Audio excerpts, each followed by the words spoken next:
जब बीएसपी और समाजवादी पार्टी का गठबंधन होता है तो दोनों मिलकर 15 सीटें जीतते हैं।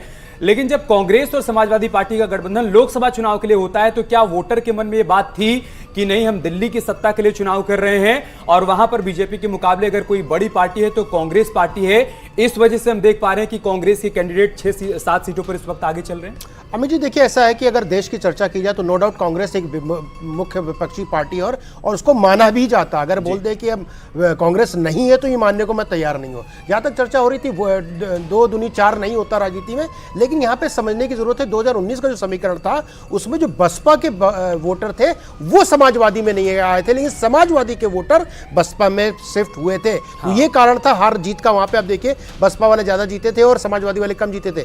ये जो समीकरण है कहीं ना कहीं no doubt Bharatiya Janata party से एक चूक हुई है। जो समीकरण बताते हैं नॉन जाटव वोट है वो भारतीय जनता पार्टी की तरफ आया है, जाटव वोट जो है ज्यादा इंडिया अलायंस की तरफ गया। नंबर 2, मुस्लिम एक तरफा जो वोट है मुस्लिमों का, वो चाहे वो 2% हो चाहे 25% हो 10% हो, क्षेत्र के अनुसार वो सीधे सीधे वहां से टैली स्टार्ट होती है इंडिया अलायंस की, वो फैक्टर है। ओबीसी में आप देखेंगे ओबीसी नो डाउट इस बार मोदी जी पे विश्वास जताया है, लेकिन एससी वोटरों का जो वोट था जो पिछली बार 2019 में एनडीए को मिला था, इस बार वो शिफ्ट करके इंडिया अलायंस की तरफ चला गया, तो वो कहीं ना कहीं डेंट किया। नंबर 3, जब आपने देखा कि राजपूतों का एक जो आंदोलन चल रहा था वो भी कहीं ना कहीं फैक्टर बना है। वो जो पूर्वांचल क्षेत्र वहाँ पर राजपूत बहुल है, चाहे मध्य उत्तर प्रदेश को देख ली वहाँ पे भी राजपूतों का बहुल माना जाएगा। चौथी जो महत्वपूर्ण बात है जिसको हारने का मुझे लगता है कारण कि निष्क्रियता, जो नेताओं की निष्क्रियता। देखिए चुनाव में टैली आप 307 का देखें या 350 का देखें, ये मोदी जी का है, ये उत्तर प्रदेश के किसी भी लीडर का नहीं है। मैं इसमें एक बात जोड़ना चाहूंगा संजय जी। देखिए मैं जब लोगों के बीच में जा रहा था, लोग कह रहे थे देखिए 2014 में एक लहर जैसी बात थी, क्योंकि प्रधानमंत्री मोदी एक चेहरे के तौर पर, बड़े चेहरे के तौर पर आए देश की जनता के सामने और उनको लेकर एक लहर बनी। 2019 में पुलवामा हो गया, एक राष्ट्रभक्ति वाली भावना लोगों के मन में जागृत हुई और फिर वो लहर जैसी स्थिति देखने को मिली। लेकिन 2024 के चुनाव में लोगों ने कहा कि ये असल चुनाव है। इस बार हम मोदी और योगी का चेहरा देख रहे हैं, लेकिन साथ ही साथ हम ये भी देख रहे हैं कि वो कौन सा कैंडिडेट है जो हमारे सामने चुनावी मैदान में। ठीक है, हम उनसे डिस्कनेक्ट होकर गठबंधन से कनेक्ट नहीं हो जाएंगे, लेकिन हम ये जरूर देखेंगे कि किस प्रत्याशी को बीजेपी ने चुनावी मैदान में उतारा है। ये एक बड़ा फैक्टर रहा। बिल्कुल अमित जी, आपने सही बोला है कि आप पूरा देख लीजिए। मैं उत्तर प्रदेश की बात नहीं करते, हम पूरे देश की अगर चर्चा कर लें तो आप महाराष्ट्र में इसी तरह का डेंट देख रहे होंगे। उद्धव गुट को ज्यादा सीट मिल रही है, शिवसेना के शिंदे गुट को कम मिल रही है, क्योंकि उनके पास लास्ट मोमेंट तक कैंडिडेट नहीं थे, किसको खड़ा करे किसको ना खड़ा करे।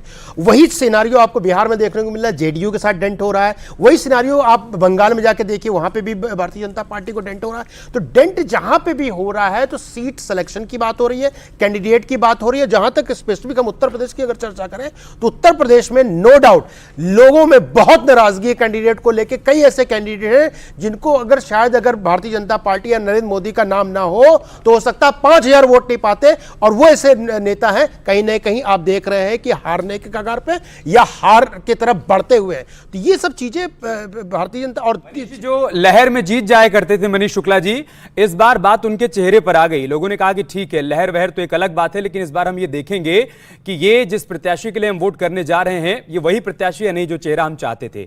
एक तो इस पर आप जवाब दीजिए। दूसरा, क्या बीएसपी का फाइट में नहीं होना आपको डेंट कर रहा है? मनीष शुक्ला जी।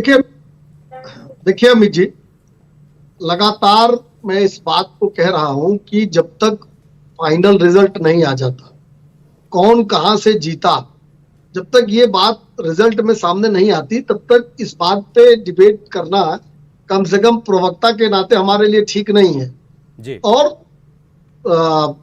चुनाव में भारतीय जनता पार्टी ने पूरी पारदर्शिता से टिकट दिया। हमारे यहाँ टिकट देने की एक पारदर्शी व्यवस्था है, उसके आधार पर भारतीय जनता पार्टी ने प्रत्याशी तय किए। 10 साल में डबल इंजन की सरकार ने जो उत्तर प्रदेश में काम किए थे उसके आधार पर हम जनता के बीच गए थे, और जो तमाम अन्य मुद्दे थे जिससे देश को नुकसान हो सकता था, जो इंडी गठबंधन लेकर आया था, जिस तरीके से इंडी गठबंधन के नेता पाकिस्तान की प्रशंसा, पाकिस्तान के एटमी बम की चर्चा कर रहे थे, जो ओबीसी एससी एसटी के आरक्षण पर डाका डालकर उसको धर्म के आधार पर मुसलमानों को देना चाहते थे, उन विषयों को भी हमने जरूर जनता के बीच में रखा है। और हमको पूरा भरोसा है कि देखिए जनता बहुत सुधी होती है, जनता ही जनार्दन होती है वही बड़ी बुद्धिमत्ता से निर्णय लेती है और उसके जनादेश पर ही सबको विश्वास करना चाहिए। मैं फिर से कह रहा हूं कि समाजवादी पार्टी इंडी गठबंधन के लोग जो आपके न्यूज रूम में है, आज ये अभी कह सकते हैं कि परिणाम शाम को चाहे जो होगा, हम ईवीएम और चुनाव आयोग और तमाम संवैधानिक संस्थाओं का सम्मान करते हैं कि नहीं करते हैं। ठीक है, मनीष सिंह जी हमारे बीच में है, सपा प्रवक्ता। मनीष सिंह जी, जब चुनाव चल रहे थे तो ये नैरेटिव भी विपक्षी पार्टियों की तरफ से खूब चला कि ईडी सीबीआई का दुरुपयोग किया जा रहा है, जानबूझ करके रेड पड़वाई जा रही है, कुछ लोगों को चुनाव मजबूत, मतलब विपक्ष के मजबूत प्रत्याशियों को चुनाव नहीं लड़ने दिया जा रहा, बहुत से लोग एन मौके पर नॉमिनेशन फाइल करने से पहले आपका साथ छोड़कर जो है वो शामिल हो गए बीजेपी में, किसी ने चुनाव लड़ने से इनकार कर दिया, किसी के प्रस्तावकों ने बैकआउट कर दिया। ऐसी ऐसी भी विचित्र घटनाएं हमने इस चुनाव में देखी।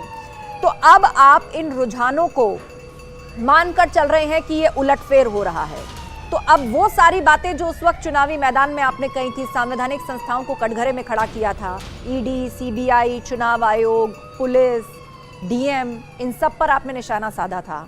अब मुझे बताइए कि असल नतीजे आने तक, ये सवाल मैंने आपसे पहले भी पूछा था और कहा था 2 घंटे बाद फिर पूछूंगी, इसी सवाल का जवाब मुझे दीजिए। आस्था जी, थोड़ा सा मैं निवेदन करूंगा कि थोड़ा मुझे समय दीजिएगा, काफी देर से आपने समय नहीं दिया है। जी जी। जिनको बनाने में जमाने लगे हैं, आज वही हमको सिखाने लगे हैं। समाजवादी पार्टी हमेशा से, जब 5 नवंबर 1992 को समाजवादी पार्टी का बेगम हजरत महल पार्क में गठन हुआ, तो समाजवादी पार्टी ने जिस सिद्धांत को बनाया, उसी सिद्धांत पर आज भी समाजवादी पार्टी कायम है और जनता के हितों को लेकर के लड़ रही है। हम चाहे सत्ता में रहें चाहे विपक्ष में रहें, हमेशा हम जनता के लिए काम करते हैं और जनता के लिए लड़ते हैं। एक बात। दूसरी जो सबसे महत्वपूर्ण बात है, थोड़ा सा इंकित किया है राणा जी ने उस विषय पर, लेकिन उन्होंने उस बात को पूरा नहीं किया। छत्रियों की पगड़ी उछाली गई, पिछड़ों के घरों पर बुलडोजर भेजे गए, दलितों का आरक्षण खत्म किया गया, मुसलमानों को सामाजिक रूप से अपमानित किया गया।